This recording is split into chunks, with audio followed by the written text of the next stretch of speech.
welcome to another video on Eczema Phoenix, where we learn how to transform our lives living with eczema. Welcome to my third video in my series of 7 this week on what I like to call Sherlocking Your Skin.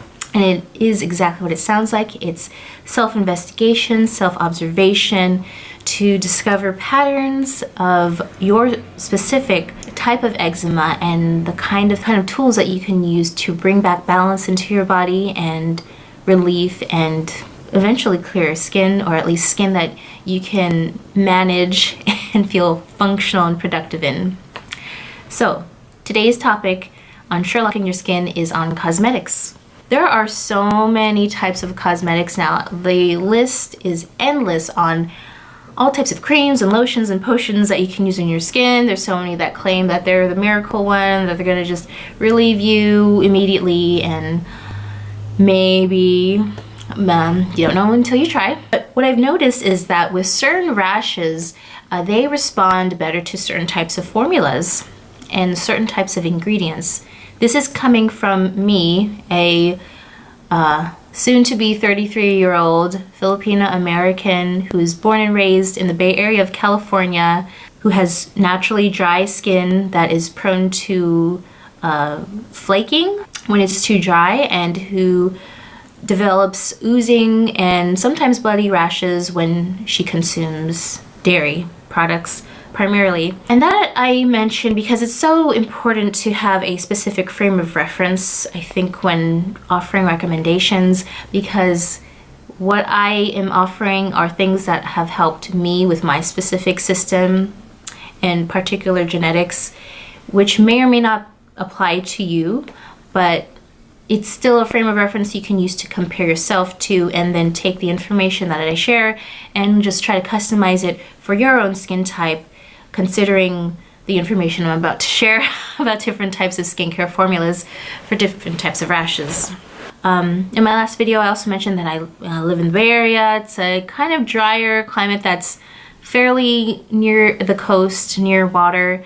So there's a little bit of humidity, but not as much as I would prefer for my skin. I think, I'm someone who really enjoys a very humid, a warm tropical environment.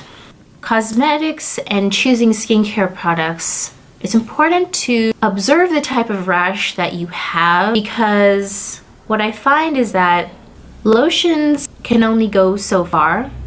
Lotions are creamy, liquidy products that you put on your skin, and the level of viscosity can vary depending on the amount of emulsifiers and fats and oils that are in the product.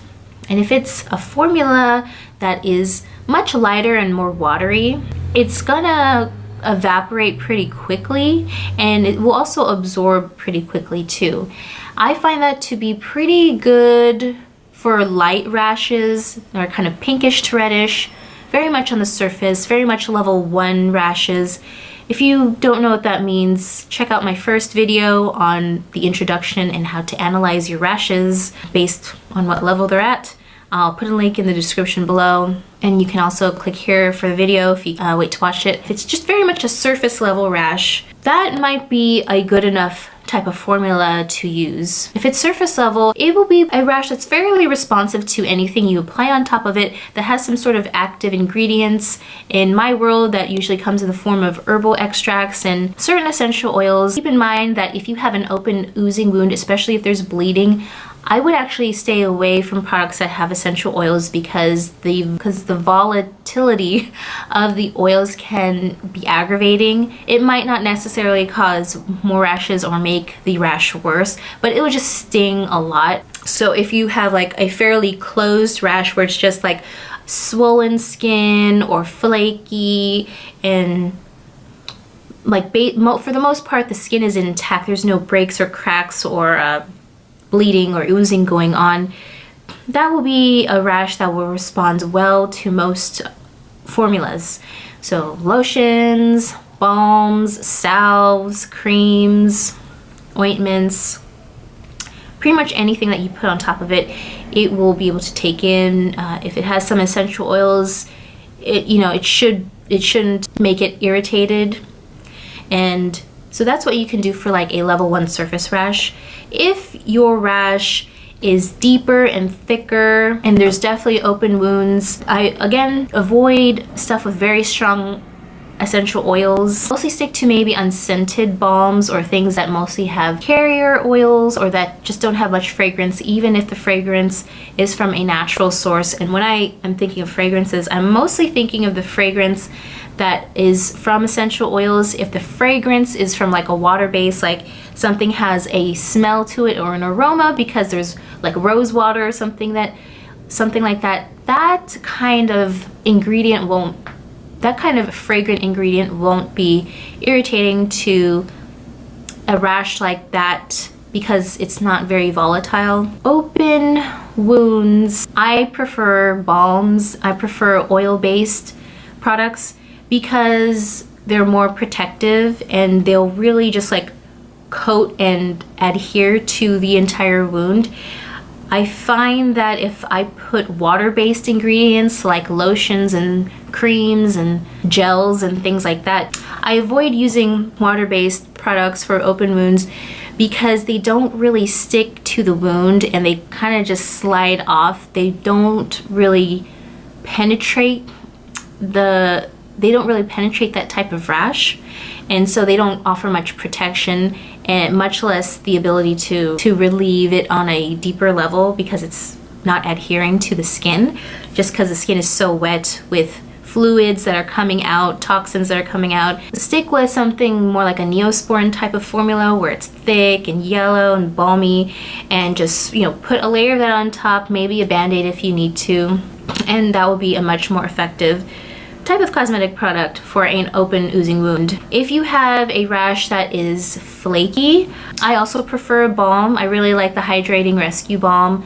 by Province Apothecary. I'll put a link to it in the description below. Mostly any balm will work, but I do find that balms that in particular contain hemp seed oil, flaxseed oil, different types of omega oils that penetrate on a much deeper level, that have fatty acids, those really delicious fatty acids, are really effective for flaky skin.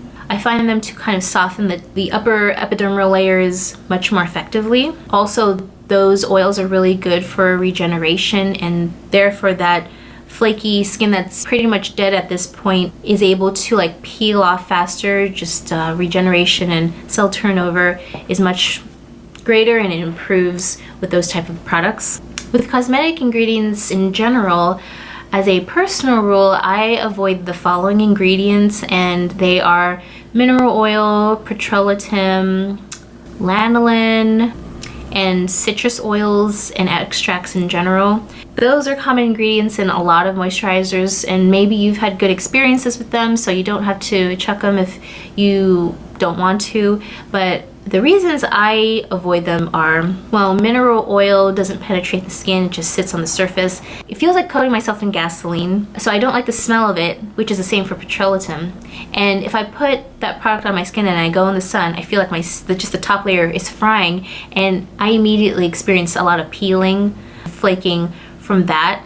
They don't provide any active ingredients or any active therapeutic value, so I don't see any point in using a product that's primarily made with mineral oil or petrolatum. Now, for those of you who like Vaseline, you know, to each their own. It's not gonna kill you, but there are better ingredients out there. There are better bases and formulas out there for you, for your skin, that are much more nutritive and nourishing and healing than just these things that are really good for just, I don't know, maybe extreme cold. Maybe if you're climbing Mount Everest and you don't want your skin to crack, that might be a better, like, longer lasting product to use. But for the purposes of healing eczema and regenerating the skin, they do nothing. Lanolin I avoid. It's kind of an ethical thing. It's the fatty waxes from sheep's wool, and wool as a fabric is very irritating and scratchy on my skin. Lanolin as a moisturizer on my skin tends to be very drying. Now that's just like my skin, and I don't know if that's because there's like no sheep in the Philippines and like my ancestors, my family just weren't really exposed to them or really used that as a means to moisturize themselves if they needed it. But I have heard of other people who seem to be of European descent, Norwegian, Irish, just people of a paler complexion who have raised sheep for a long period of time in their ancestry, seem to do well with lanolin as a moisturizer for their eczema, and it's worked well for them as an ingredient in other moisturizing formulas. So I'm not going to completely knock it because I have seen people do well with lanolin products. I'm just not one of them. And finally, I think I said citrus oils and extracts, because for my skin, the acidity of those products is really irritating, and even if I don't think I have any open wounds, even if I just have some flaking, for some reason like citrus oils and extracts just really like hit you deep, and I feel like when they touch my skin it really stings, and that is irritating and also kind of drying for my skin. So that's why I avoid those personally.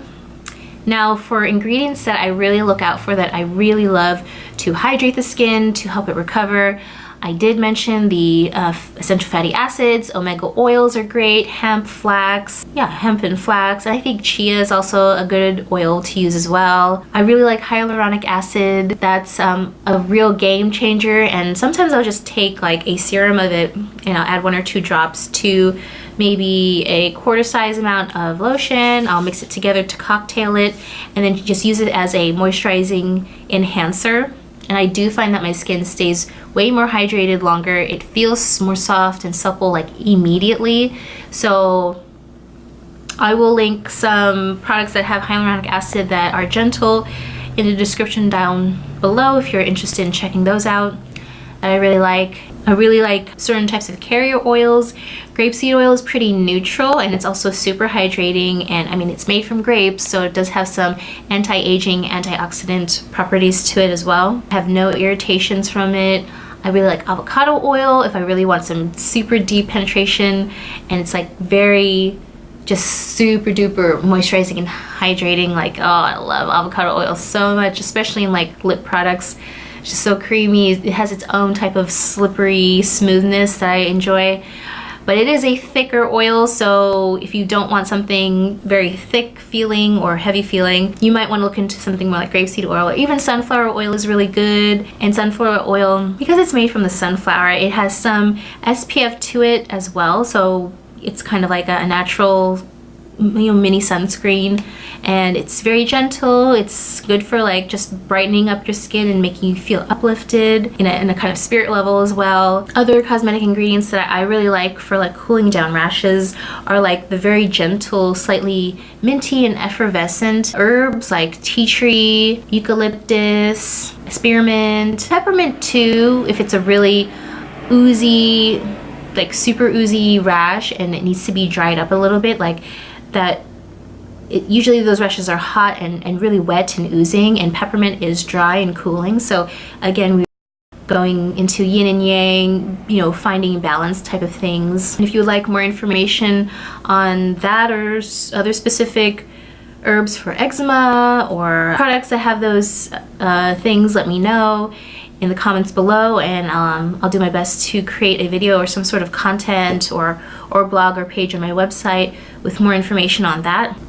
And in the end, really you don't know until you try. So with cosmetic products, try to save your money as much as you can, because it can get spency just experimenting with all kinds of new products. Try to go for companies that will offer samples so you can just test them out. You can let them know you have eczema and you see if they might make a special test sample for you to try for a very discounted rate or just to cover the shipping costs. Also with cosmetic ingredients, keep in mind that it is a product that you are putting on your skin and that will be absorbed into your bloodstream, especially if it has essential oils, because the molecules of essential oils are so fine and so light that the moment we smell them, the moment we like smelling anything, it goes straight into our bloodstream and it starts affecting us on a physical level. Consider cosmetics as true food for your skin. There is something to that. It does get absorbed into your bloodstream, just like the food you eat gets absorbed into your bloodstream, and